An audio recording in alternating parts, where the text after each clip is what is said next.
Chapter का नाम forms of market, chapter 9 है। तो सबसे पहले क्या लिखा है, मार्केट क्या होती है, ऐसी अरेंजमेंट, ठीक है, कोई जरूरी नहीं कोई जगह ही हो मार्केट जहां बायर और सेलर मीट करें, ऐसी अरेंजमेंट जहां बायर और सेलर मीट करें उसे क्या कहेंगे, मार्केट। क्या लिखा हुआ है, term market does not necessarily refer to a particular place. कह रहे मार्केट का मतलब जरूरी नहीं कोई जगह हो, बट टू द मैकेनिज्म और arrangement by which buyer and seller of a commodity are able to contact each other for having economic exchange. कह रहे बायर और सेलर आपस में कॉन्टैक्ट कर रहे हैं, काहे के लिए, इकोनॉमिक एक्सचेंज, कुछ खरीदने बेचने के लिए। And are able to strike a deal about the price and quantity to be bought and sold, और वो डील कर पा रहे हैं कि हमें इतने में इतनी दे दो। पूछना है इसमें। मार्केट स्ट्रक्चर क्या होता है, market structure refers to the type of market, ठीक है। मार्केट स्ट्रक्चर मतलब अलग अलग तरीकों की market, in which the producer और फर्म ऑपरेट। कोई ऐसी दुकानें होती है जहां फिक्स प्राइस होता है, कोई ऐसी मार्केट होती है जहां थोड़ा बार्गेनिंग वगैरह होती है, ठीक है, कोई ऐसी मार्केट भी होती है जहां सबका प्राइस एक होता है। तो टाइप्स ऑफ मार्केट स्ट्रक्चर, कुछ याद नहीं करना वैसी रीड के लिए। मार्केट स्ट्रक्चर मतलब टाइप ऑफ मार्केट जहां फर्म्स होती है, ठीक। नेक्स्ट, क्लासिफिकेशन ऑफ मार्केट, ये यहां से इंपॉर्टेंट स्टार्ट हो गया, ठीक है। इन्होंने मार्केट को 5 तरीके से क्लासिफाई करा है, और अगर तुम इसका एग्जाम्पल माइंड में बिठा लोगे जो हम बता रहे हैं तो तुम्हें ये चैप्टर बहुत आसान लगेगा, ठीक है। क्लासिफिकेशन में पहला क्या है, परफेक्ट कॉम्पिटिशन, ठीक है। परफेक्ट कॉम्पिटिशन को तुम ऐसे लेके चलना, समझने के लिए, लिख के मत आना कहीं पे भी, कि ये एक तरीके की जो नॉर्मल आसपास दुकानें होती है ना, जिन्हें हम लोग क्या बोलते हैं, हाँ, general store type, general merchant type, या फिर ऐसी दुकानें जहां पे बहुत से सेलर होते हैं, बहुत सारे, मतलब जगह जगह कोने कोने में देखने को मिल जाएगी तुम्हें, ठीक है। उन्हें क्या बोलेंगे हम, परफेक्ट कंपटीशन। बस ये याद रखना कि इसको लिख के मत आ जाना, ये तुम्हें समझने में हेल्प करेगा कि तुम्हें याद रहे कि क्या होता है परफेक्ट कंपटीशन। क्योंकि देखो 5 टाइप की हैं, आपस में कंफ्यूज ना हो जाओ, ठीक है। इसलिए जब भी परफेक्ट आए तो दिमाग में बिठाना किसकी बात हो रही है, नॉर्मल जो किराने की शॉपें होती है उनकी बात हो रही है, कोई दिक्कत इसमें। नेक्स्ट क्या है, मोनोपली, ठीक है। मोनोपली का मतलब क्या होता है, मोनोपली का मतलब होता है सिंगल पावर, अकेला सेलर हो और कुछ ना हो। तो जब ये दिमाग में आए ना, तो रेलवे डिपार्टमेंट जो है इंडिया का, वो दिमाग में बिठाना और पूरा आंसर तुम्हारा आ जाएगा। रेलवे डिपार्टमेंट वो गवर्नमेंट के हाथ में है, कोई और रेलवे डिपार्टमेंट किसी और के हाथ में है, किसी प्राइवेट के नहीं है। थर्ड क्या है, मोनोपोलिस्टिक कंपटीशन। मोनोपोलिस्टिक जैसे ही आए दिमाग में बिठाना, जो तुम्हारे शॉपिंग मॉल्स वगैरह होते हैं, मार्केट्स वगैरह होती हैं, उनकी बात हो रही है, ठीक है। शॉपिंग मॉल के अंदर अगर तुम जाओ तो क्या देखने को मिलेगा, बहुत से ब्रांड्स की अलग अलग स्टोर्स होती हैं उसके अंदर, है ना, और सबके रेट थोड़े से अलग अलग होते हैं, सब थोड़ी अलग क्वालिटी का सामान बेच रहे होते हैं, होता है ऐसा। तो जब भी मोनोपोलिस्टिक आए तो क्या सोचोगे, शॉपिंग मॉल, आंसर जनरेट होगा फिर, ठीक है। Next, oligopoly. ओलिगोपोली तो आपको तुरंत सोचना है कि यहाँ पे फ्यू बिग फर्म्स हैं, ठीक है। क्या है, तो एग्जाम्पल ले ले हम लोग, सिम का एग्जाम्पल ले ले, है ना। 3-4 सिम मुश्किल से मार्केट में है, और जो 3-4 सिम में बहुत बड़ी बड़ी कंपनियां हैं, ठीक है। तो जैसी ओलिगोपोली है, सिम का एग्जाम्पल ले सकते हो, या फिर तुम ऑटोमोबाइल का एग्जाम्पल ले सकते हो। ऑटोमोबाइल क्या होते हैं पता है किसी को, कार्स वगैरह, ठीक है। तो ऑटोमोबाइल्स में कितने ब्रांड हैं, गिने चुने 5-6 ब्रांड होंगे, ठीक है, या और ज्यादा होंगे, लेकिन बहुत ज्यादा नहीं है, 10 से तो अंदर ही होंगे, है ना। तो जब भी ओलिगोपोली आए तो फ्यू बिग फर्म्स, ठीक। सिम का ज्यादा रियलिस्टिक एग्जांपल रहेगा, याद करनी है, लिखना नहीं है। फिर से, मोनोपसोनी। मोनोपसोनी मतलब होता है सिंगल बायर, ठीक है। कौन होता है, और जैसे ही मोनोपसोनी का आए तो समझ जाना यहाँ पे अकेला खरीदार है। तो अकेला खरीदार कोई सिचुएशन बता पाएगा, गवर्नमेंट अकेली खरीदार होती है आर्म्स की, ठीक है। अगर डिफेंस का कोई सामान इंडिया में खरीदा जाएगा, हम कह रहे फाइटर जेट खरीदना है, तो गवर्नमेंट के अलावा कोई खरीद सकता है, नहीं क्या। तो मोनोपसोनी समझ लेना किसकी बात हो रही है, गवर्नमेंट की, है ना। और गवर्नमेंट क्या खरीदती है, आर्म्स। अब बताओ कोई सा दिक्कत इसमें। पहला है परफेक्ट, जैसे ही आए तो क्या सोचना है, हाँ, जनरल मर्चेंट, किराने की स्टोर्स। मोनोपोली आए तो क्या सोचना है, सिंगल पावर है, रेलवे डिपार्टमेंट। मोनोपोलिस्टिक आए तो शॉपिंग मॉल्स, ठीक है। शॉपिंग मॉल मतलब क्या होता है, बहुत सी कंपटीशन में ब्रांड्स हैं, ठीक है। नेक्स्ट आते हैं, पहला परफेक्ट कंपटीशन, ठीक है। परफेक्ट कंपटीशन क्या है, अभी पता है, जनरल मर्चेंट। अच्छा, लिखा perfect competition market structure in which there are large number of producers, ठीक है। अभी देखो जनरल मर्चेंट कितनी दुकानें हैं, तुमसे भी इस एरिया में देख लो, कम से कम 15 निकल आएंगी, है ना। तो लार्ज नंबर ऑफ प्रोड्यूसर्स होते हैं, प्रोड्यूसिंग अ होमोजीनियस प्रोडक्ट, और इनका जो सामान भी होता है वो कैसा होता है, होमोजीनियस। होमोजीनियस का मतलब क्या होता है, एकदम सिमिलर, एकदम सिमिलर, ठीक है, मतलब यहां से खरीदो वहां से खरीदो कोई फर्क ही नहीं है, जैसे चिप्स का पैकेट देख लो, ठीक। Producing a homogeneous product so that no individual firm can influence the price of the commodity, ताकि कोई भी रेट नहीं बदल सकता।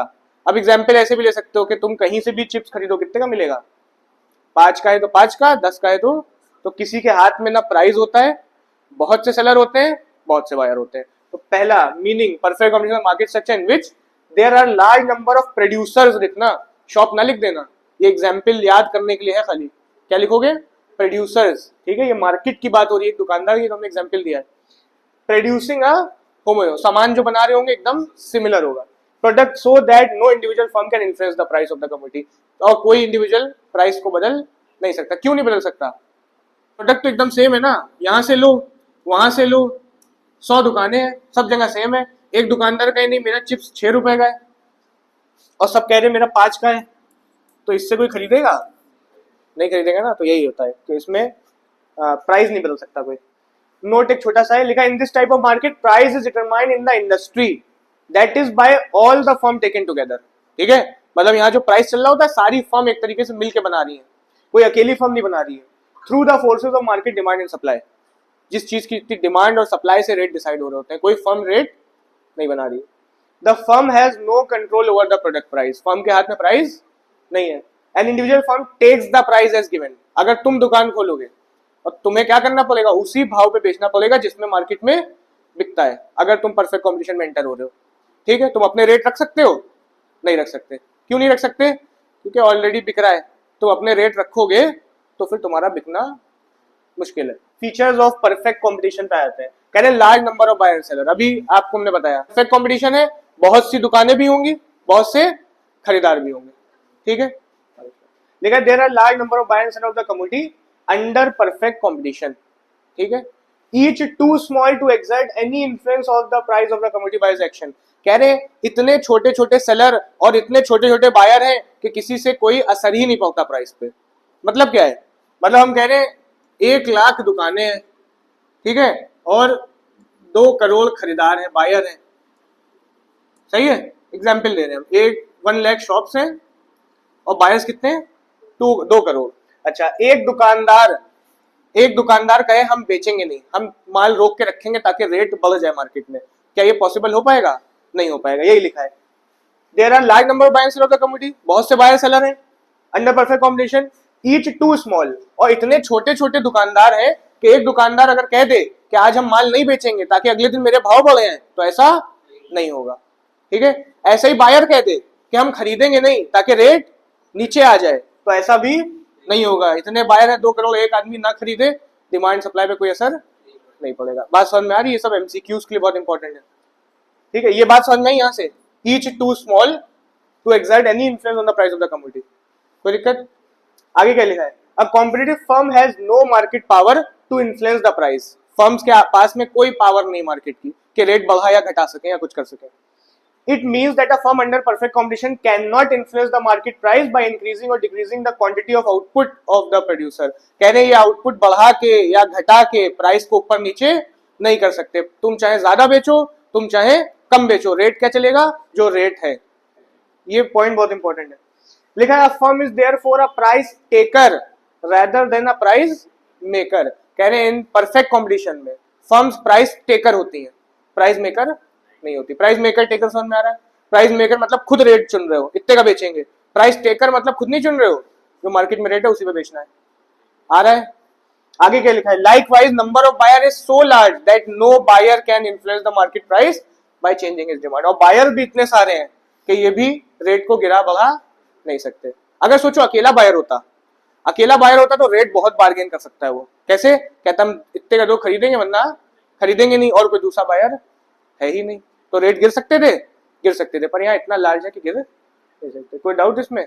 नेक्स्ट है फीचर्स ऑफ कंपटीशन में, फीचर परफेक्ट में दूसरा होमोजीनियस प्रोडक्ट, पहला फीचर बहुत से बायर सेलर, दूसरा क्या है, अब देखो ऑब्वियस है ना कि सारे दुकानदार जो सामान बेच रहे होते हैं एकदम आइडेंटिकल और सिमिलर होता है, ठीक है। All the firms under perfect competition produce homogeneous और आइडेंटिकल कमोडिटी, एक जैसा एकदम similar product of one firm is perfect substitute of another firms product. एक दुकानदार जो बेच रहा है वहां टेस्ट करो, दूसरी जगह टेस्ट करो, एकदम सेम होगा। तुम बदल के पीस वहां से खरीद के दूसरी जगह वापस कर दो तब भी हो जाएगा, है ना। क्या लिखा है, if any one firm tries to raise the price of its product above the market price it would lose all its customer to other firms. कह रहे एक दुकानदार ने अगर रेट बढ़ा दिए तो उसके सारे कस्टमर कट जाएंगे। अभी हम कहीं यहाँ एक शॉप है, वो कह रहे हैं नहीं हमारा चिप 7 रुपए का है, तो तुम कभी उसके नहीं जाओगे, है ना। उसके बगल में एक और दुकान है, तुम वहां से खरीद लोगे। तो वही लिखा है, अगर कोई रेट बढ़ाता है तो सारे कस्टमर खत्म उसके। It would lose all its customer to other firm selling the same product at the market price. आ रहा है ये पॉइंट समझ में आ रहा है।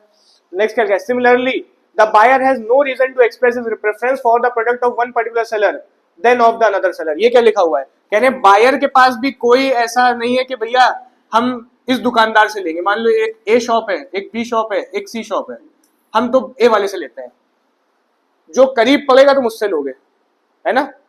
तुम ये नहीं कहोगे हम ए से लेते हैं कि उसका प्रोडक्ट अच्छा होता है, ऐसा कहोगे। कोई आप बायर के हाथ में भी कोई प्रेफरेंस नहीं है कि हमें वाला दुकानदार से लेना रहता है, किसी से भी आप खरीद सकते हो, ठीक है। तो ये लिखा है, similarly the buyer has no reason to express his preference for the product of one particular seller, ठीक है।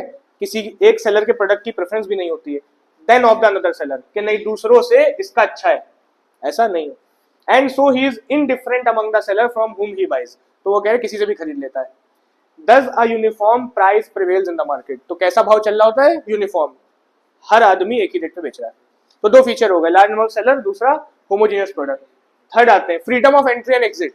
एंट्री एग्जिट का मतलब क्या है, कोई भी चाहे दुकान खोल सकता है, कोई भी चाहे दुकान इस टाइप की मार्केट में कोई भी एंटर कर सकता है और कोई भी एग्जिट ले सकता है, ठीक है। दुकान मत लिखना, बार बताएं शॉप ना लिखना, समझने के लिए। क्या लिखा है, perfect combination is characterized by the freedom of entry and exit. This means that new firm are free to enter the industry and start producing if they so wish। तुम्हें अगर एंट्री करना है, सामान बनाना शुरू करना है, तुम बना सकते हो। प्रोड्यूसिंग, सेलिंग नहीं, प्रोड्यूसिंग लिखना। And existing firms are free to cease production and leave the industry if they so desire. और जो दुकानदार है ऑलरेडी वो प्रोड्यूसिंग सीज बंद करके भाग सकते हैं, ठीक है। There are no restriction legal, natural और man made on the entry of the new firm into and the exit of the old firm. कोई तरीके की रिस्ट्रिक्शन नहीं है, ना ही गवर्नमेंट ने रखी है, ना ही आपके ऊपर कोई है कि भैया पैसा नहीं बहुत लगेगा, ऐसा भी नहीं है, ठीक है। तो ये जो है ना, there are no restriction legal मतलब गवर्नमेंट की, नेचुरल के आप कर ही नहीं सकते वो नेचुरली, या फिर मैन मेड कि उसमें पैसा बहुत लगना है, कोई रिस्ट्रिक्शन नहीं है। कोई भी चाहे खोल सकता है, कोई भी चाहे एग्जिट ले सकता है, कोई दिक्कत इसमें, ठीक है। Fourth, perfect mobility of resource. Mobility का मतलब क्या होता है, पता है किसी को? मूव करना। मोबिलिटी का मतलब होता है चेंज हो जाना या मूव करना। Perfect mobility of resources. Resources क्या होती हैं, जब आप एक दुकान खोलते हो या आप कोई प्रोडक्शन करते हो तो आप लैंड, लेबर, कैपिटल लगाते हो, है ना। तो ये land, labour, capital perfect mobile है। मोबाइल मतलब आप इन काम से हटा के दूसरी जगह शिफ्ट कर सकते हो, ठीक है। ये भी इसका क्या है, एक फीचर। जैसे एंट्री एग्जिट था उसी से मैच करता हुआ फीचर है कि आप अपनी रिसोर्सेज को यहां से हटा के किसी और फॉर्म में लगा सकते हो। आ रहा है समझ में, समझिए क्या लिखा है। Another important characteristics of perfect combination that resource are perfectly mobile. Resources मतलब पैसा, लेबर, सब परफेक्टली मोबाइल है, दूसरी जगह शिफ्ट आउट कर सकते हो। This characteristics ensures that resource और factor production can enter into और क्विट फ्रॉम द इंडस्ट्री। इसी की वजह से आप इंटर भी कर सकते हो फर्म में और एग्जिट भी ले सकते हो, क्योंकि मोबाइल है फैक्टर्स। अगर तुम्हारे रिसोर्सेज मोबाइल ना होते तो तुम जल्दी फर्म बंद कर पाते, एग्जिट ले पाते, नहीं ले पाते, भैया पैसा बहुत फंसा हुआ है अभी छोड़ नहीं पाएंगे, ठीक है। या फिर रिसोर्स हम इसमें जल्दी लगा नहीं पाएंगे, इसमें सीखना पड़ेगा, ऐसा कुछ है नहीं है, तभी इसी की वजह से एंट्री एग्जिट इजी है। This characteristic implies that resource are able to switch over from one use to another without any restriction, ठीक है। This condition is essential to make the entry of the firm into and exit of the firm from the industry possible. इसी की वजह से entry exit possible हो रही है। कोई दिक्कत इसमें? परफेक्ट नॉलेज, क्या लिखा है, perfect knowledge. Consumer, perfect knowledge का मतलब क्या होता है, आपको पहले से रेट पता होंगे। अभी हम तुमसे कहें जाओ एक चिप्स ले आओ, तुम पूछोगे 5 वाला कि 10 वाला या 20 वाला, तुम्हें रेट क्या है पहले ही से पता है कि दुकान में जाने के बाद पता है ला, तो रेट पहले से नॉलेज है ना। किसी भी प्रोडक्ट की बात करें तुम्हें पहले से पता होगा परफेक्ट कॉम्बिनेशन का। लेकिन हम तुमसे कहें नहीं जाके एक शर्ट ले आओ, तो तुम एग्जैक्ट रेट बता पाओगे? नहीं बता पाओगे, ठीक है। तो इसमें परफेक्ट नॉलेज होती है क्योंकि परफेक्ट कॉम्बिनेशन चल रहा है। पूछना है इसमें। Consumer firm and resources owner, कह रहे कंज्यूमर को भी फर्म्स को भी और रिसोर्स ओनर को भी under perfect competition have perfect knowledge about the market condition. Each firm knows the price prevailing in the market and it would not sell the commodity at a price below the market price. सबको rate पता है, कोई भी market price के नीचे नहीं बेचेगा. ठीक है. Similarly each buyer has the perfect knowledge about the prevailing price. Buyer को भी सारे रेट पता है and the characteristics of other product being sold and he is not prepared to pay a higher price than the price prevailing. ना ही seller सस्ता बेचेगा, ना ही buyer ज्यादा पैसे देगा, क्योंकि उसको पहले से रेट पता है. Now this characteristics of perfect knowledge would ensure that price difference are quickly eliminated. Price difference इसी वजह से नहीं है, क्योंकि सबको पता है 5 रुपए सब जगह 5 रुपए बिक रहा है, 10 का है तो सब जगह 10 बिक रहा है. ठीक है. किसी का 8 किसी का 12 नहीं है, इसी की वजह से. And a single price for the commodity would ultimately prevail throughout the market. तो पूरी मार्केट में एक सिंगल प्राइस चलेगा. ठीक है. लास्ट है एब्सेंस ऑफ ट्रांसपोर्ट कॉस्ट. मतलब कोई भी सेलर आपसे ये नहीं कहेगा कि मेरा प्रोडक्ट 7 रुपए का है, सब जगह तो 5 का होगा, मेरा कितने का है. क्यों नहीं कहेगा? क्योंकि इसमें ट्रांसपोर्ट कॉस्ट वगैरह ऐड नहीं होती. तो लिखा है नो ट्रांसपोर्ट कॉस्ट. ठीक है. कोई भी आपसे एक्स्ट्रा पैसे नहीं ले सकता कि हमने एडवर्टाइज ज्यादा करा है, हमने ट्रांसपोर्ट लगाया है, हमारा इसका खर्चा उसका खर्चा नहीं कह सकता. तो नो अदर कॉस्ट भी लिख सकते हो. ठीक है. कोई एक्स्ट्रा ओवरहेड कॉस्ट नहीं होगी. Another feature of perfect competition is that the buyer and seller incur no transport cost in purchasing and selling goods. आप खरीदने भी जाओ तब भी कोई ट्रांसपोर्ट कॉस्ट नहीं है, परचेज करने भी जाओ तब भी कोई transport cost. In other words sorry purchase करने और सेल करने जाओ, there is no cost of transportation. आ रहा है point. This assumption is necessary to maintain a uniform price. अगर ये ना हो ना तब भी यूनिफॉर्म प्राइस ना चले, मतलब एक जैसा प्राइस ना चले. मतलब कोई सेलर कहेगा मेरा 6 का है, कोई कहेगा मेरा तो 5 का है, कोई कहेगा 7 का है. प्रोडक्ट सबके 5 के हैं. ये कह रहा है 1 रुपए ट्रांसपोर्ट, ये कह रहा है 2 रुपए ट्रांसपोर्ट. तो एक रेट चल रहा है? नहीं चल रहा है. अगर ट्रांसपोर्ट के पैसे ले रहा है तो एक रेट, तो नो कॉस्ट होती है इसमें. There is necessary to maintain uniform price throughout the market. ठीक है. Otherwise price for identical goods with differ if transport cost are added to the price of the product. Differ हो गए rate. आ रहा है point. ये तुम्हारा perfect competition के फीचर, मीनिंग फीचर ही कोर्स में, इसके अलावा कुछ नहीं. अच्छा, परफेक्ट कॉम्पिटिशन में गिव रीजन आता है कि परफेक्ट कॉम्पिटिशन में फर्म प्राइस मेकर क्यों नहीं होती, प्राइस टेकर क्यों होती है.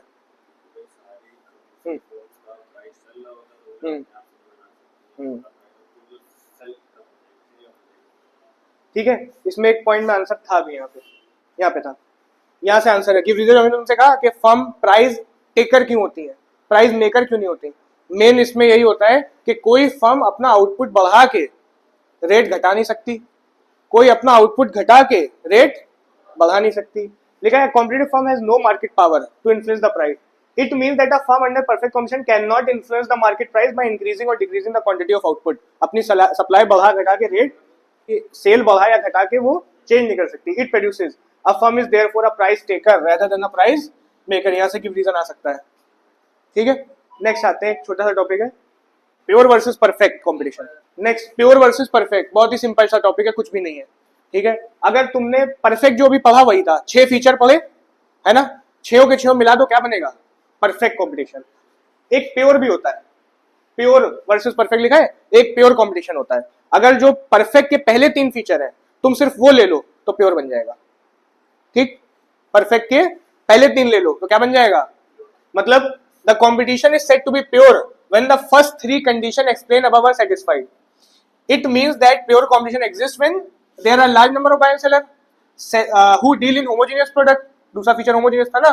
और third, the industry is characterized by free entry and exit. पहले 3 फीचर ले लो तो क्या बनेगा, प्योर कंपटीशन. और 6 मिला दो तो क्या बनेगा, परफेक्ट. लिखा है the competition is said to be perfect when all the 6 conditions explained above are satisfied. This implies that perfect competition is a much wider term compare to pure. कौन सा बड़ा टर्म रहा, परफेक्ट या pure, perfect. ठीक है. Wider term क्या है, perfect, which is a narrower one. Pure narrower one. ठीक है.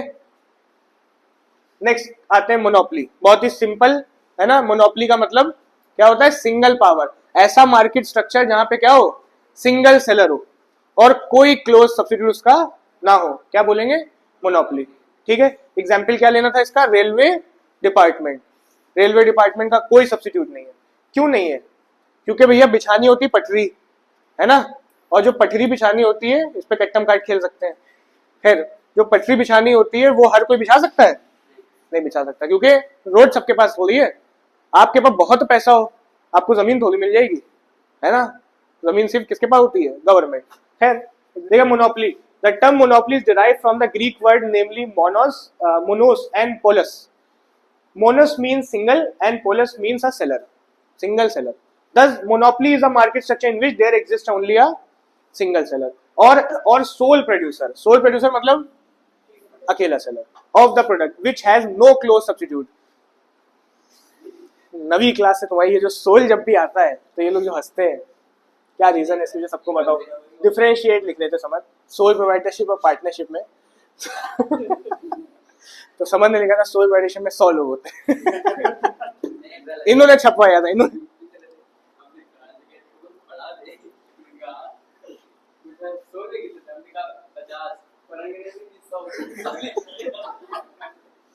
कोई प्रोड्यूसर अकेला of the product which has no close substitute, और इसका क्लोज सब्स्टिट्यूट भी नहीं है ना, कोई इसके जैसा बेच ही नहीं रहा, तभी तो मोनोपोली है। फीचर्स पे आ जाते हैं, फीचर और मीनिंग, फीचर मीनिंग सभी कोर्स में। सिंगल सेलर आसान है, लेकिन monopoly is a market situation where there is only one seller और प्रोड्यूसर कॉल्ड मोनोपोलिस्ट, ठीक है, of a commodity. It is the case of one firm और producer controlling the supply of product. क्या मतलब है इसका? एक ही प्रोड्यूसर है, सप्लाई को कंट्रोल भी कर रहा है, मतलब चाहे कि हम ना बेचें आज तो वो नहीं बेचेगा, कोई कुछ कर पाएगा? अगले दिन भाव भी बढ़ जाएंगे उसके बहुत, और चाहे कि हमें बेचना है तब भी कोई नहीं रोक पाएगा, ठीक है। तो कह रहे पूरी सप्लाई कंट्रोल किसके हाथ में? मोनोपोली। परफेक्ट में ऐसा था? नहीं था। Since there is only one seller, any change in the amount of output produced by the monopolist would have a significant influence on the market price. और अगर वो आउटपुट डिले कर देगा तो प्राइस मार्केट में हाइप पे आ जाएगा। खैर इससे बहस नहीं है, मेन ये है कि उसके हाथ में क्या होती है? मार्केट प्राइस पावर भी है। तो ये प्राइस मेकर है या टेकर? प्राइस मेकर है, ठीक है। However, the number of buyer of the product is large. Consequently, no buyer can influence the price of the product under monopoly. ठीक है, कह रहे द नंबर ऑफ बायर इतना ज्यादा होता है कि बायर तो चेंज करा ही नहीं सकता प्राइस, ठीक है, सिर्फ सेलर चेंज करा सकता है। कोई दिक्कत इसमें? ये लास्ट में क्या लिखा समझ में आया? However, the number of buyer of the product is large. Consequently, no buyer can influence the price of the product under monopoly. कोई बायर रेट को बदल नहीं सकता। सेलर बदल सकता है? बदल सकता है, सेलर तो अकेला है। सिंगल सेलर के बाद नेक्स्ट फीचर है एब्सेंस ऑफ क्लोज सब्स्टिट्यूट। बहुत आसान है, कोई भी उसके जैसा प्रोडक्ट है ही नहीं। A second feature of monopoly is that a monopolist produces, देखो मोनोपोलिस्ट लिखा है, मोनोपोलिस्टिक ना समझ लेना, मोनोपोलिस्ट मतलब अकेला सेलर, हाँ, मोनोपोलिस्टिक अगली मार्केट सिचुएशन है। Produces such a commodity which has no close substitute, ठीक है। The good which can be easily used for each other and are available at nearly the same price are known as close substitute. Close substitute क्या होते हैं? उसी के जैसे या उसी के रेट में आसपास मिलने हो। तो an essential condition for the existence of monopoly is that no close substitute should be available of the product. Substitute नहीं होने चाहिए तभी मोनोपोली है, जहां सब्स्टिट्यूट आया मोनोपोली खत्म। Available of the product service that the monopolist offer. Monopoly is a market devoid of competition. कोई competition नहीं मार्केट में इसका, है ना। Third feature closed entry. अगर एंट्री फ्री हो तब भी मोनोपोली नहीं रह जाएगी। इसमें क्या होती है? एंट्री क्लोज, मतलब कोई भी नया दुकानदार एंटर नहीं कर सकता। क्यों नहीं कर सकता? वरना मोनोपोली रह नहीं जाएगी। और मोनोपोली बनी इसलिए, अभी हमने बताया था कि कोई ऐसी चीज है जो हर किसी पास नहीं है, जैसे गवर्नमेंट पास रोड है तभी वो उस पर पटरी बिछा के ट्रेन चला रही है ना। तो आप थोड़ी कर पाओगे, चाहे आप गवर्नमेंट से ज्यादा पैसा लेके आ जाओ, नहीं कर पाओगे। क्यों नहीं कर पाओगे? क्योंकि आपके पास ये स्पेशल फीचर नहीं है। तो मोनोपोली में क्लोज एंट्री होती है, हर कोई एंटर नहीं कर पाता, ठीक। रीजन इसके पीछे हो सकते हैं, इसमें लिखे भी हैं। क्या लिखा है? Monopoly market characterized by close entry to the prospective producer, ठीक है। प्रोड्यूसर जो है बस वही है, कोई और नहीं आ सकता। Monopoly is characterized by barrier to entry. Barrier मतलब रुकावटें हैं, ठीक है, which exists when entrepreneur face obstacle while joining a profitable industry. मतलब बैरियर मतलब कोई अगर एंटर करना चाह रहा है इसमें तो उसको बीच में क्या मिल रही है? बैरियर, रुकावट मिल रही है। There are some barrier or restriction on the entry of new firm into the monopoly industry, ठीक है, नई फर्म खोलने में रुकावटें हैं, बैरियर्स हैं। क्लोज एंट्री में रिजल्ट फ्रॉम नेचुरल, लीगल और मैन मेड रिस्ट्रिक्शन। ये क्लोज एंट्री क्या क्यों है? ये हो सकता है कुछ नेचुरल चीज की वजह से हो कि आप नहीं एंटर कर पाता, कोई और एंटर नहीं कर पाता। हो सकता है कोई गवर्नमेंट का कानून हो कि और कोई आ ही नहीं सकता, गवर्नमेंट अलाउ नहीं करती है।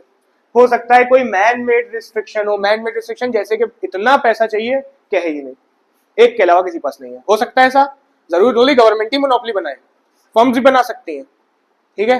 तो ये भी है, मैन मेड रिस्ट्रिक्शन भी हो सकती है। This restriction may take several form such as patent right. अच्छा कह रहे हैं फॉर्म्स भी लेती है ये रिस्ट्रिक्शन। पेटेंट राइट क्या होते हैं कि अगर कोई चीज किसी ने इन्वेंट करी और वो उससे कमा रहा है तो उसने पेटेंट करा लिया, कोई और यूज नहीं कर सकता, तो कोई और एंटर भी फर्म में नहीं कर पाएगा। तो पेटेंट राइट, कॉपी राइट्स हो सकते हैं, गवर्नमेंट लॉ हो सकते हैं, इकोनॉमीज ऑफ स्केल हो सकती है। इकोनॉमी ऑफ स्केल का मतलब ये बहुत पैसा लगा के लार्ज स्केल प्रोडक्शन करनी है, हर कोई नहीं कर सकता। ये मोनोपोली के क्लोज एंट्री है, कोई और एंट्री नहीं कर पाएगा। फोर्थ, प्राइस मेकर, अभी बताया था है ना, फर्म इसके अंदर प्राइस मेकर होती है। Monopoly firm is a price maker और price setter. It is the sole producer of the product. It can exercise considerable influence on the market supply. इसके हाथ में मार्केट सप्लाई है, ठीक है, of the commodity and thereby its price. Price भी इसी के हाथ में है। तो monopoly represent a situation of a high market power. Firm with market power is called price maker. इनके हाथ में मार्केट पावर है, परफेक्ट वाले के हाथ में मार्केट पावर नहीं थी, तो ये प्राइस मेकर है। पॉसिबिलिटी ऑफ प्राइस डिस्क्रिमिनेशन बहुत इंपॉर्टेंट है। प्राइस डिस्क्रिमिनेशन का मतलब पता है क्या होगा? इंस्टाग्राम में रील देखी होगी कि एक हाँ अपने हिसाब से प्राइस सेट करता है, किसी से ज्यादा चार्ज करता है, किसी से कम, है ना। तो एक देखी होगी तो कोई फल वल बेच रहा होता है ठेले पे, अंग्रेज को देखता है ना, और कितने बताता है, देखिए।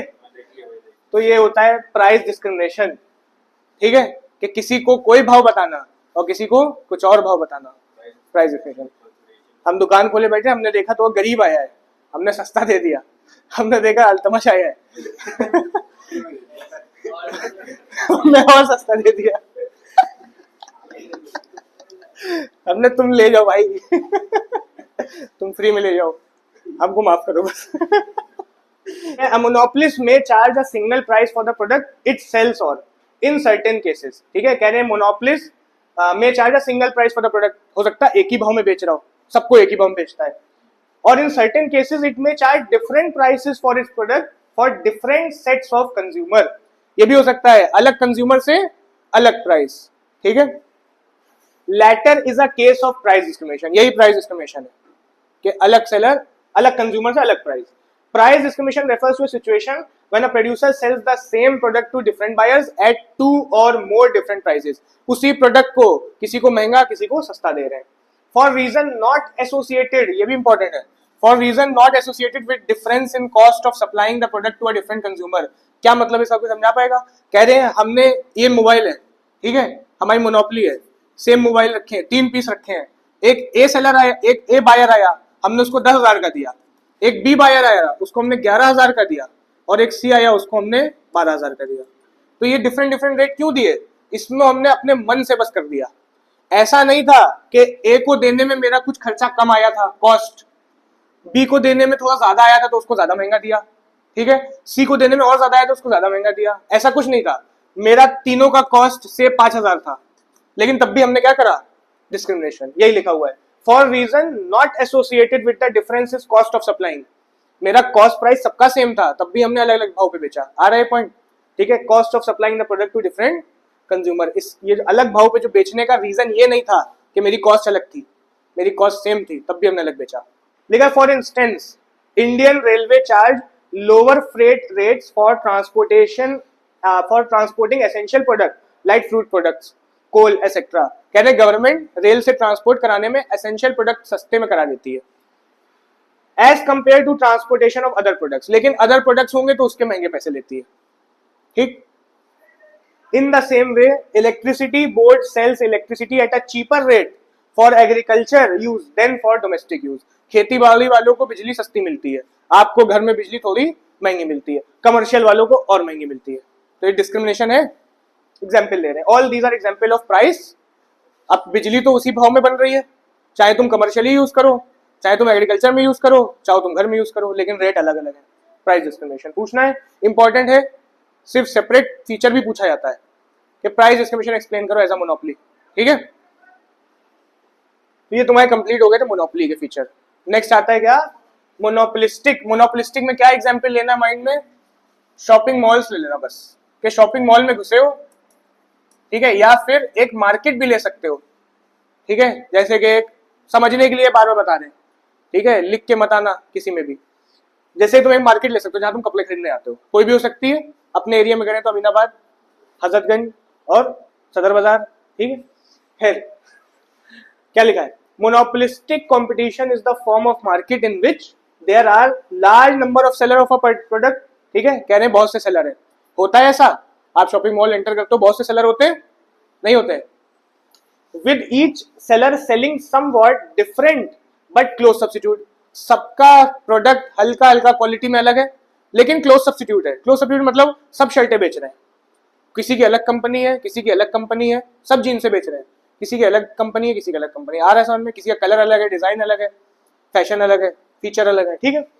Substitute to the product sold by other seller, ठीक है। तो याद करने में यही चीजें हेल्प करेंगी तुम्हें। Monopolistic competition is the form of market in which there are a large number of seller of a product, बहुत से सेलर हैं, particular which each seller selling somewhat different, हर सेलर अलग बेच रहा है बट क्लोज सब्स्टिट्यूट है to the product sold by other seller. तो परफेक्ट में और इसमें क्या फर्क नजर आया, परफेक्ट कंपटीशन ऐसा ही तो था, क्या अलग था, थोड़ा सिमिलर था, पर इसके होमोजीनियस प्रोडक्ट थे, इसके प्रोडक्ट डिफरेंट हैं, सब्स्टिट्यूट है पर डिफरेंट है, सेलर बहुत सारे हैं इसमें भी।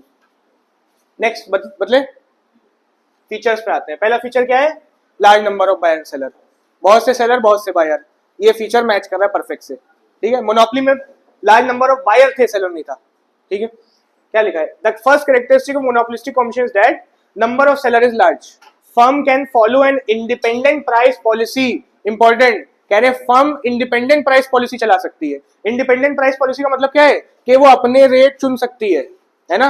हर कंपनी की शर्टें कैसी होती हैं, अलग अलग भाव पे होती हैं, कोई 500 की है तो कोई 600 की है, कोई 400 की है, क्या सब 500 की है। तो इनके पास क्या होता है, इंडिपेंडेंट प्राइस पॉलिसी। क्यों है इंडिपेंडेंट प्राइस पॉलिसी, क्योंकि इनका प्रोडक्ट थोड़ा फीचर में डिफरेंट होता है, एकदम सेम आ रहा है। आगे क्या लिखा है, it makes its own price and output decision, ये अपने भाव बनाती है और अपने आउटपुट डिसीजन बनाती है, कितना बेचना है इन पे खुद पे निर्भर करता है, कितनी शर्टें बनानी है इनके खुद पे निर्भर है, ठीक है। For example the firm can lower it's price without taking into account the reaction of the rival firm, कहने ये अपने रेट गिरा सकती है, किसी से मतलब इनको नहीं है। परफेक्ट वाला गिरा सकता था, नहीं गिरा सकता था। It is partly for this reason that firm under monopolistic competition are price maker, इसीलिए ये पार्टली इस रीजन से प्राइस मेकर कहलाती है, ठीक है। They set their own prices, ये अपने भाव सेट करते हैं, ठीक है। In monopolistic competition the number of buyer is very large, so large that no individual buyer can influence the price of the product by changing its demand। Buyer कितने हैं, बहुत सारे, कोई किसी मार्केट जाता है, कोई किसी मार्केट जाता है। Second feature of monopolistic differentiated product, इनका प्रोडक्ट होमोजीनियस नहीं है, कैसा है, हेट्रोजीनियस या फिर डिफरेंशिएटेड। हेट्रोजीनियस मतलब फर्क कर रहा है, ठीक है। Differentiation is the key element of monopolistic competition. Under monopolistic competition firm produce differentiated products, ठीक है, अलग अलग प्रोडक्ट है। Here each firm produces a product that is somewhat different from the product produced by its competitor। Her firm अपने competitor से थोड़ा अलग बना रही है, ठीक है। But it is not entirely distinct product, लेकिन एकदम ही फर्क नहीं है कि एक मोबाइल है और दूसरा एक कार है ना, एकदम ही फर्क नहीं है, थोड़ा क्लोज सब्स्टिट्यूट है। By different firms are its competitor, but it is not entirely distinct product। Product produced by different firms are substitute for each other but not perfect substitute. थोड़ा सब्स्टिट्यूट है, तुम कोई भी शर्ट पहन सकते हो, है ना, किसी भी कंपनी के पहन सकते हो, तो सब्स्टिट्यूट है, ठीक। These products are not homogeneous but they are not all together different, ना ही ये आइडेंटिकल है ना ही एकदम ही फर्क है, ठीक है। Not all together different as well they are similar enough to be regarded as the same community, इतने तो सिमिलर है कि इनको सेम बोला जा सकता है, but are sufficiently different so that consumer tend to regard them different from each other, और इतने अलग भी हैं कि कंज्यूमर कह सकता है कि मेरी इस क्वालिटी की है, तुम्हारी उस कंपनी की है, ना एकदम अलग ना एकदम सेम। एमसीक्यूज आएंगे, इसीलिए हम इसको बहुत शॉर्ट में समअप कर सकते थे, बहुत शॉर्ट में सिर्फ इतना सा लिख देते, डिफरेंशिएट इनके प्रोडक्ट हेट्रोजीनियस होते हैं, डिफरेंट नहीं होते हैं। लेकिन एमसीक्यूज और केस स्टडीज टाइप चीजें आती हैं तो वो आपको इसी से कवर होंगी, ठीक है। नोट एक लिखा है, products of different firm under monopolistic competition may be different from each other in 2 ways। कह रहे इनके जो प्रोडक्ट्स होते हैं 2 तरीकों से अलग हो सकते हैं, ठीक है। अभी बताया ना, इनके प्रोडक्ट्स सेम भी होते हैं अलग भी होते हैं। अलग कैसे हो सकते हैं, फर्स्टली प्रोडक्ट्स में B differentiated on the basis of physical characteristics, physically थोड़े अलग हो, कलर अलग हो, डिजाइन अलग हो, सही है ना। It's such as the physical chemical ingredient of the product, difference in quality, size अलग हो सकता है, डिजाइन, कलर और डिफरेंस इन पैकेजिंग, पैकेजिंग का फर्क हो सकता है, होता है ऐसा। सेकेंडली दूसरा तरीका क्या हो सकता है, प्रोडक्ट में be different on the basis of condition surrounding the sale of product. कह रहे दूसरा तरीका, प्रोडक्ट कैसे अलग हो सकता है, हो सकता है किसी कंपनी का नाम ज्यादा हो सकता है, ठीक है। कह रहे condition surrounding the seller, surrounding the sale of the product से ये डिफर हो सकता है। क्या लिखा है, these condition surrounding the sale of the product relate to the location of the seller, कहाँ बैठा है सेलर, गली कूचे में बैठा है या अच्छी मार्केट में नहीं बैठा है, तो हो सकता है वहां की रेट क्वालिटी डाउन हो, है ना। जैसे अब तुम अमीनाबाद जाओ, इतनी क्वालिटी अच्छी नहीं मिलेगी जितनी कहाँ मिलेगी, है ना, हजरतगंज टाइप एरिया में। खैर, तो ये लिखा है these condition surrounding the sale of the product relate to the location of the seller. एक फर्क तो ऊपर था फिजिकली, ये फर्क सराउंडिंग से है, ठीक है। द लोकेशन हो सकता है, हिज रेपुटेशन हो सकता है, नाम कितना है, एफिशिएंसी हो सकता है कि उसको कितना अच्छा आता है, 50 साल से काम कर रहा है क्या, ठीक है। ट्रस्टवर्दीनेस, क्रेडिट, उधार की सुविधा से हो सकता है कि उधार दे देता है सामने वाला, ऐसे कितने फीचर पढ़े आपने, एक पढ़ा large number of buyer seller, एक पढ़ा इनका प्रोडक्ट डिफरेंशिएटेड है, हेट्रोजीनियस है, ये नोट छोटा सा था कि कैसे हेट्रोजीनियस है। थर्ड आते हैं free entry and exit, simple है, कोई भी चाहे अपनी ब्रांड लॉन्च करके अपनी शॉप खोल सकता है, ठीक है, एज अ प्रोड्यूसर बन सकता है, और कोई भी चाहे बंद कर सकता है तो बंद कर सकता है, बंद कर सकता है, बंद कर दो काम करना बंद हो जाएगा, ओपन करना चाहो ओपन कर सकते हो, ठीक है। Monopolistic competition like perfect competition is characterized by freedom of entry and exit, ठीक है, from the industry, there are no restriction on the entry of the new firm into the industry, कोई रुकावट नहीं है, तुम अपना पैसा लगाओ, रिसोर्सेज लगाओ, ओपन कर लो। There is freedom of entry in the sense that new firms are free to produce close substitute to the product produced by other, जो दूसरे बना रहे हैं उनकी तरह तुम भी बनाना शुरू कर दो, but with a different brand name, लेकिन ब्रांड फर्क करना पड़ेगा, ये नहीं वही ब्रांड खोल दिया, ठीक है, ब्रांड का फर्क करना पड़ेगा। आगे similarly there are no restriction on the existing firm deciding to leave the industry, और कोई भी इंडस्ट्री क्लोज करना चाहे तो वो भी क्लोज हो सकती है। Fourth, selling cost, monopolistic competition में सेलिंग कॉस्ट जरूरी है, मतलब हर दुकानदार एडवर्टाइजमेंट वगैरह करके, ठीक है, कुछ एफर्ट्स डाल के बेच रहा होता है, इनके बीच में कंपटीशन होता है, सिमिलर प्रोडक्ट्स हैं, कंपटीशन है, तो ये क्या लगा रहे होते हैं, सेलिंग कॉस्ट लगा रहे होते हैं। परफेक्ट में थी, परफेक्ट में नो ट्रांसपोर्ट कॉस्ट थी, है ना, कोई भी एक्स्ट्रा पैसे नहीं ले सकता, ये ले सकते हैं, ठीक है। क्या लिखा है, an important characteristics of monopolistic competition is that firms under monopolistic competition compete with each other by incurring selling cost, ये selling cost लगा के आपस में क्या कर रहे हैं, compete कर रहे हैं, ठीक है। selling cost वन में आ रहा है, एडवर्टाइजमेंट करके, बाय वन गेट वन करके, ऑफर्स दे के, ठीक है, और expenditure on sales promotion of their product, वो सेल्स प्रमोशन पे खर्चा कर रहे हैं, ठीक है। Selling cost is the expenditure incurred by the firm to promote the sale of its product through various sales promotion measure, कह रहे हैं अपने प्रोडक्ट को प्रमोट कर रहे हैं, किसी तरीके से बिक जाए। The sale promotion measure may take the form of persuasive, persuasive मतलब क्या होता है, सामने वाले को अपनी तरफ आकर्षित करना, एक तरीके परसुएसिव कहलाता है, और competitive advertisement like advertisement in newspaper, TV, commercial etcetera. These measures may take the form of door to door campaign भी होते हैं, है ना, देखो फ्रिज के ब्रांड आते हैं, कभी कुकर उकर के ब्रांड आते हैं, होता है ऐसा, door to door campaign, discount offer as well. तो मेन क्या नजर आया कि इसके अंदर सेलिंग कॉस्ट होती है, मोनोपोलिस्टिक है, आपस में कंपटीशन है, ये एडवर्टाइज करके किसी भी तरीके से अपने आप को थोड़ा दूसरों से हायर करके दिखा के बेचते हैं, ठीक है। मोनोपोली वाले पर सेलिंग कॉस्ट थी, मोनोपोली तो अकेला है, उसको पैसे लगाने की जरूरत है, कोई जरूरत नहीं। परफेक्ट वाले पास थी, नहीं थी, इसमें है, ध्यान रहेगा। नेक्स्ट फीचर बोले, नॉन प्राइस कंपटीशन, ये जो आपस में compete करते हैं इनका प्राइस कंपटीशन नहीं होता है, नॉन प्राइस कंपटीशन से कर रहे होते हैं। नॉन प्राइस मतलब ये नहीं होता है कि रेट गिरा गिरा के जीते, ये क्वालिटी से कंपेयर करते हैं, एडवर्टाइजमेंट से दूसरे को हराते हैं। कंपीट किससे करते हैं, ये क्वालिटी, एडवर्टाइजमेंट, इन सब चीजों से, प्राइस से नहीं करते हैं, ठीक है। क्या लिखा है, non price competition is an essential part of monopolistic competition, ठीक है। Firms under monopolistic competition compete with each other not merely by price cutting, सिर्फ प्राइस कटिंग से ही नहीं, प्राइस से भी रखते हैं हल्का फुल्का, but also on the basis of non-price competition, that is producing differentiated product, incurring advertisement expenditure etc. या तो एडवर्टाइज करके या थोड़ा अलग प्रोडक्ट बना के ये compete करते हैं। नेक्स्ट है इंडिपेंडेंट प्राइस पॉलिसी, इसका मतलब क्या है, हर फर्म अपना अलग भाव बनाती है, अलग रेट चुनती है, उस पर बेचती है। ठीक है, क्या लिखा है? अ firm under monopolistic competition can follow an independent price policy, it can make its own price and output decision. ठीक है, कितना बेचना है, कितना सप्लाई करना है, फैसले ले सकती है, कितने रेट पे बेचना है, फैसले ले सकती है। It can influence the price of the commodity to some extent, और उसके प्राइस को इन्फ्लुएंस भी कर सकती है थोड़ा बहुत, क्योंकि पावर होती है हल्की फुल्की इनके हाथ में। हाँ, बहुत ही महंगा करके बेचने से इनका नहीं चलता है, ठीक है, मोनोपोली तो है नहीं कि जो चाहो वो चार्ज कर लो, लेकिन कुछ एक्सटेंट तक पावर है। ठीक है, क्यों है? क्योंकि इनका प्रोडक्ट थोड़ा सा अलग है क्वालिटी में।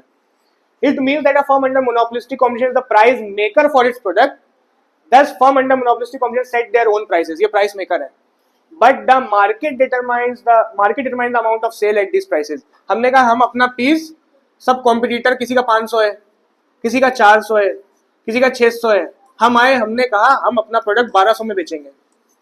ठीक है, कितने में बेचेंगे हम चुन सकते हैं, हम 1200 में बेच भी सकते हैं, लेकिन कितना बिकेगा अब ये कौन डिसाइड करेगा? Amount of, but the market demand determines, मेरी डिमांड कितनी है मार्केट में, वो डिटरमाइन करेगा कितना बिकने वाला है। ठीक है, ये तुम्हारे कंप्लीट हुए मोनोपोलिस्टिक, बस लास्ट बचा है वो खत्म हो जाएगा। ओलिगोपोली, क्या सिचुएशन लेके चलनी होती है ओलिगोपोली में? कि आप लेके चल रहे हो फ्यू बिग फर्म्स, क्या ले सकते हैं? सिम का एग्जांपल है ना, या फिर क्या ले सकते हैं? ऑटोमोबाइल्स का एग्जांपल। खैर, हम सिम का लेके चल रहे हैं।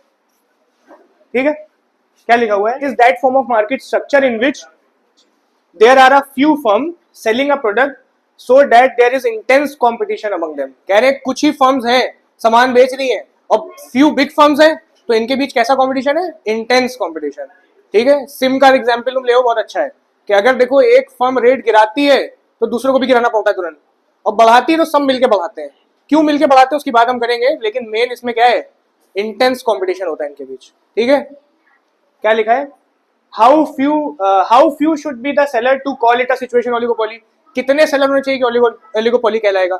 ठीक है, लिखा है is a different task, but generally we can say that when the number of seller of a product is 2 to 10, 2 से 10 के बीच है, जनरली कह रहे हैं, it is a situation of oligopoly market. ठीक है, फ्यू बिग फर्म बोला ना, कितनी जनरली ले सकते हो? 2 से 10। ठीक है, लेकिन ये डिफरेंट टास्क है, अभी इससे मतलब नहीं है आपको। फ्यू सेलर्स पहला फीचर, ओलिगोपोली का market section which few firm dominate the industry. ठीक है, कुछ ही फर्म होंगी पूरी इंडस्ट्री डोमिनेट कर रही है ऐसा? या तो आपके पास जियो का होगा, या एयरटेल होगा, या आइडिया होगा, इसके अलावा है सिम। The industry, however the number of buyer in oligopoly is quite large. ठीक है, बायर कितने हैं? लार्ज है, बहुत से बायर्स हैं। सेकंड फीचर पे आते हैं, इंटेंस कंपटीशन, अभी बात करी थी। When there are a very few producer in industry, keen competition among them is bound to exist. इनके बीच बहुत भयंकर कंपटीशन होगा ही होगा। Since there are only a few firm, each firm produces a large share of the market. कह रहे कुछ ही फर्म है, तो अगर हम कहें इंडिया में 140 करोड़ लोग हैं, ठीक है, तो हो सकता है ज्यादा पोर्शन जियो का हो सकता है आधा पोर्शन एयरटेल का हो सकता है आधा बाकी वीआई वगैरह जो भी है। ठीक है, तो देखा since there are only few firms, each firm produces a large share of the market. हर फर्म के पास लार्ज शेयर होता है मार्केट का। Each firm with only a few rival firms, और इनकी राइवल भी कितने हैं? थोड़े से हैं, इनके कॉम्पिटिटर भी थोड़े से हैं। knows that it has significant market power to influence the market price। Her firm के पास थोड़ी थोड़ी मार्केट पावर होती है रेट घटाने बढ़ाने की। ठीक है, but it also knows that the other firm in industry also have a such a power. अब मतलब क्या है कि मान लो कोई फर्म जियो अपने रेट गिराएगा, तो दूसरा फर्म देखेगा खाली कि वो भी गिरा देगा, वो इससे ज्यादा गिराएगा, तीसरा वाला आएगा वो इससे ज्यादा गिराएगा, फिर जियो कहेगा अच्छा इतना गिरा दिए, ये और नीचे गिराएगा, है ना? तो इससे आपस में एक दूसरे का क्या करेंगे, ये गला घोट के मार देंगे एक दूसरे को। धीरे धीरे रेट हो जाएगा 10 रुपए महीना रिचार्ज। नॉर्मल बढ़ रहे हैं वो तो ठीक है, पर एक बात बता रहे हैं कि सब फर्म के पास पावर है। काहे की पावर है? रेट घटाने की। तो अगर एक घटाएगा तो दूसरा भी घटाएगा, दूसरा घटाएगा तीसरा भी घटाएगा। ठीक है, तो यही लिखा हुआ है। क्या लिखा था? Each firm with only a few rival firm knows that it has significant market power to influence the market price। Market के रेट घटाने के इसके पास पावर है, but it also knows that other firm in industry also have such a power। दूसरों पास भी लेकिन power है, आपके पास है तो दूसरे पास भी है। The number of the firm is so small that any action by one firm is likely to affect the rival firm। एक रेट गिराएगा, दूसरे पे असर पड़ेगा, आप जिम तोड़ोगे या कन्वर्ट करा लोगे दूसरे में, होगा ऐसा? आप सिम जैसी रेट गिराएगा दूसरे वाला, अपना सिम हटाओगे, कहोगे हम उसमें जा रहे हैं, ठीक है। Therefore, every firm keeps a close watch on action of the rival firm. It is always busy in preparing an appropriate strategy to deal with the rival firm. तो हर फर्म दूसरे को देख रही होती है कि कर क्या रहा है, ठीक है, और बिजी रहते हैं कि कैसे हम स्ट्रैटेजी बनाए और दूसरे को हराएं बिना रेट गिराए, ठीक है। तो इनके बीच क्या है, इंटेंस कंपटीशन। आ रहा है समझ में? It is always busy in preparing an appropriate strategy to deal with a rival firm. It has to involve both aggressive and defensive strategy to survive and prosper. Aggressiveness भी दिखाते हैं कहीं कहीं पे कि अच्छी सर्विस दे रहे हैं, और कहीं पे डिफेंस भी रखते हैं कि सिर्फ ऐसा ही नहीं है कि हम रेट गिराते रहेंगे। Survive and prosper in the face of competition from its rival firm. ठीक है, तो ये आपने में एग्रेसिवनेस भी दिखाते हैं, डिफेंसिव भी दिखाते हैं, और सामने वाले से जीतने की कोशिश करते हैं। वाला क्या था, फ्यू सेलर। दूसरा क्या है, इंटेंस कॉम्पिटिशन। थर्ड क्या है, इंटरडिपेंडेंस। ये सब एक दूसरे पे निर्भर होते हैं, ठीक है। A very important feature oligopoly is the interdependence of the firm in respect of decision making. फैसले लेने में एक दूसरे पे निर्भर है ये, ठीक है। The number of firm in oligopoly is so few that each firm is worried about how its rival will react to anything it does. एक फर्म ने कुछ करा तो दूसरा क्या करेगा, इसके डर में रहते हैं ये, ठीक है। The reason for this is that when the number of competitors is small, any change in price, output, product, etc. by one firm will affect the rival firm and will force them to retaliate by changing their price, output, product, etc. कह रहे हैं एक जियो ने अपने rate गिराए तो दूसरे को भी कुछ ना कुछ करना पड़ेगा, रेट गिराने पड़ेंगे। जियो नया सर्विस ले आया से 5G, तो बाकियों को भी लाना पड़ेगा, है ना। होगा ऐसा, नहीं होगा, होगा। तो यही कह रहे हैं, इंटरडिपेंडेंस है, निर्भर है एक दूसरे पे। रेट और प्रोडक्ट की क्वालिटी कोई बदलेगा तो दूसरे को भी कुछ ना कुछ करना पड़ेगा। रिटेलिएट, और डरे भी रहते हैं कि कोई क्या करेगा सामने वाला, हमने तो ये कर दिया, ठीक है। तो लिखा है any change in price, output, product etcetera by one firm will affect the rival firm and will force them to retaliate by changing their price. इनको भी उसका जवाब देना पड़ेगा। जैसे दो देशों में जंग होती है, सामने ने फेंका तो दूसरा वाला भी फेंकेगा, वही है। For example, if one firm lowers the price of its product, this will increase its sale, but the sale of other firm in the industry will fall. एक ने रेट गिराए, उसकी सेल बढ़ गई, लेकिन दूसरों की डाउन होने लगी, तो क्या हुआ, in such a situation other firm will most likely lower their price as well, दूसरे भी गिराएंगे। Any action by a firm will call for a reaction by its rival, therefore while taking any decision firm has to take into account the impact of its decision. तो ये फैसले लेने में impact का ध्यान रखते हैं कि सामने वाला क्या करेगा, ठीक है, on the competing firm and other reaction. तो मेन नजर क्या आया कि इनके बीच में क्या है, इंटरडिपेंडेंस, ये एक दूसरे पे क्या है, निर्भर है। इसके बाद फीचर ऑफ ओलिगोपोली क्या है, nature of the product. Nature of the product का मतलब क्या है, इनके प्रोडक्ट क्या होते हैं, द फर्म अंडर ओलिगोपोली में प्रोड्यूस आइदर होमोजेनियस प्रोडक्ट और डिफरेंशिएटेड प्रोडक्ट। हो सकता है इनके प्रोडक्ट एकदम सिमिलर हो, कैसे हो, होमोजेनियस प्रोडक्ट, या फिर थोड़े बहुत डिफरेंशिएटेड हो। डिफरेंशिएटेड का मतलब हल्की फुल्की क्वालिटी का फर्क है, एकदम फर्क नहीं होगा, वरना ओलिगोपोली नहीं है, क्वालिटी का फर्क हो, हल्का फुल्का, ठीक है। तो लिखा है ओलिगोपोली में होमोजेनियस भी हो सकते हैं, या फिर, ये बात समझ में आ रही है, कोई डाउट लग रहा है इसमें, आ रहा है ये वाला कि इनका प्रोडक्ट सिमिलर भी हो सकता है एकदम, या थोड़ा अलग भी हो सकता है। एग्जाम्पल, सिमिलर का मतलब क्या है कि एकदम सेम, ठीक है, 3-4 दुकानदार हैं, 3-4 प्रोड्यूसर हैं, उनका प्रोडक्ट एकदम सेम है। या फिर ऐसा हो सकता है 3-4 तो है पर हल्का फुल्का फीचर्स में फर्क है, ठीक है, जैसे किसी का नेट टेस्ट चलता है, किसी का थोड़ा कम चलता है, ठीक है। Accordingly we may have oligopoly without product differentiation और प्योर ओलिगोपोली। कहने दो तरीके की है, एक हो सकती है pure, we may have oligopoly without product differentiation, इनका प्रोडक्ट डिफरेंशिएशन नहीं होगा, मतलब इनका प्रोडक्ट एकदम सेम होगा, ठीक है। And oligopoly with product differentiation, एक प्योर हो सकती है without product differentiation. Without product differentiation समझ में आ रहा है कि एकदम इनका प्रोडक्ट में फर्क नहीं है, तो इसको प्योर भी बोल सकते हो, प्योर ओलिगोपोली। एक हो सकती है क्या, इनका प्रोडक्ट थोड़ा डिफरेंट है, किस चीज में, क्वालिटी वगैरह में, ठीक है। And oligopoly with product differentiation. लिखा है इन ऑटोमोबाइल इंडस्ट्री, ऑटोमोबाइल पे आते हैं, मारुति, सेंट्रो एंड इंडिका, ठीक है, ये तीनों हैं तो कार, पर सबके फीचर क्या है, अलग, किसी का माइलेज अलग, किसी की सेफ्टी अलग, है ना, होगा ऐसा, टॉप स्पीड अलग।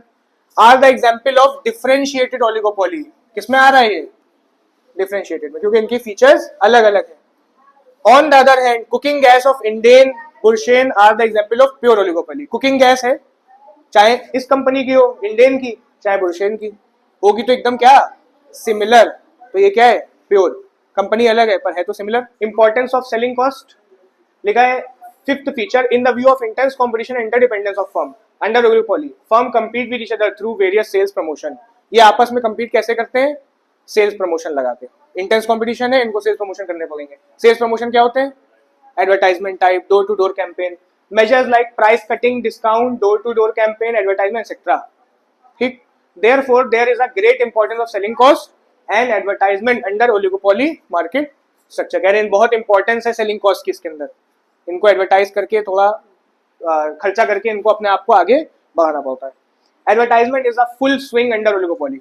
फुल स्विंग मतलब हो सकता है एडवर्टाइजमेंट आपको बहुत कस्टमर दिला दे, ठीक है। And many a time advertisement can become a matter of life and death, ठीक है। कोई फर्म होता है इतना एडवर्टाइज करे कि आपको खत्म ही कर दे रखे। 4 फर्म थी, 3 बची, आप ढह गए क्योंकि बाकी 3 ने इतना एडवर्टाइज करा कि आप बचे नहीं, ठीक है। बाढ़ आई, आप निकल लिए। Can be become matter of life and death. TV commercial war among Coke and Pepsi is testimony to this fact, ठीक है। कह रहे हैं टीवी पे कमर्शियल वॉर कोक और पेप्सी में आपस में एडवर्टाइजमेंट की होती है, टेस्टिमोनी गवाही है टू दिस फैक्ट कि इनके बीच क्या होता है, इंपॉर्टेंट ऑफ सेलिंग कॉस्ट है। जो ज्यादा एडवर्टाइज करेगा वो ज्यादा बिकेगा। लास्ट फीचर है बैरियर टू एंट्री, ठीक है। बैरियर टू एंट्री का मतलब ओलिगोपोली चल क्यों रही है, फ्यू बिग फर्म्स क्यों है, क्योंकि ज्यादा फर्म एंटर नहीं कर पा रही है। अगर एंटर करने लगे तो ये ओलिगोपोली रह जाएगी, नहीं रह जाएगी। तो बैरियर टू एंट्री इसमें भी है, कोई नया दुकानदार आना मुश्किल है, ठीक है। The existence of oligopoly in the long run necessitates the existence of active barrier to the entry of new firm to the industry। कह रहे नई फर्म एंट्री करना मुश्किल है, बैरियर्स हैं। In the absence of these barrier to the entry of new firm, अगर ये barrier ना होते the oligopoly may not retain its characteristics, oligopoly बचती ना, ठीक है। बहुत से दुकानदार हो जाते हैं। Of a few seller in the long run, लंबे समय में ना बचती, नए नए दुकानदार आ जाते। A lot many industries are dominated by a few large firms in the most of the modern economies because of such barrier। अभी जो ये कार की फर्म्स डोमिनेट कर रही हैं, टोयोटा, hyundai वगैरह, थोड़ी सी हैं। क्यों डोमिनेट कर रही हैं, क्योंकि हर कोई नहीं आ पा रहा है, इतनी टेक्नोलॉजी नहीं है, इतना पैसा नहीं है, कैपिटल नहीं है, ठीक है।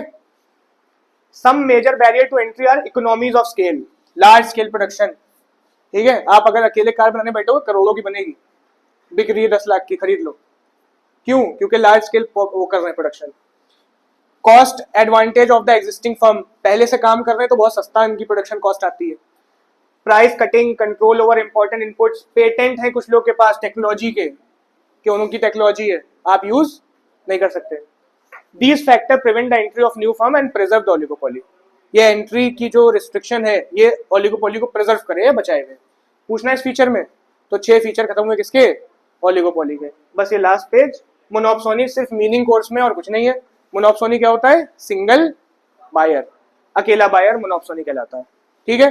जैसे कि गवर्नमेंट क्या करती है, डिफेंस का सामान खरीदती है, तो मोनोप्सोनी है। इसके हाथ में पावर है कि रेट सस्ता करवा सकती है, ठीक। A situation where there is a single buyer of the product who is not competition with other buyer. Single seller नहीं, सिंगल जिसका कोई कॉम्पिटिटर नहीं है, मतलब कोई बायर नहीं है, कॉम्पिटिटर एज अ बायर नहीं है। With its purchases and in which the entry into the market of other buyers impossible, और कोई दूसरा बायर आ भी नहीं सकता, दूसरा बायर आना भी impossible है। For instance, the government is a monopsonist in the market while purchasing a variety of goods for defense requirement. These defense related goods are demanded only by the buyer, that is the government। Defence में खरीदने में government monopolist है, मोनोप्सोनिस्ट है, अकेली purchaser है। Complete हो गया chapter.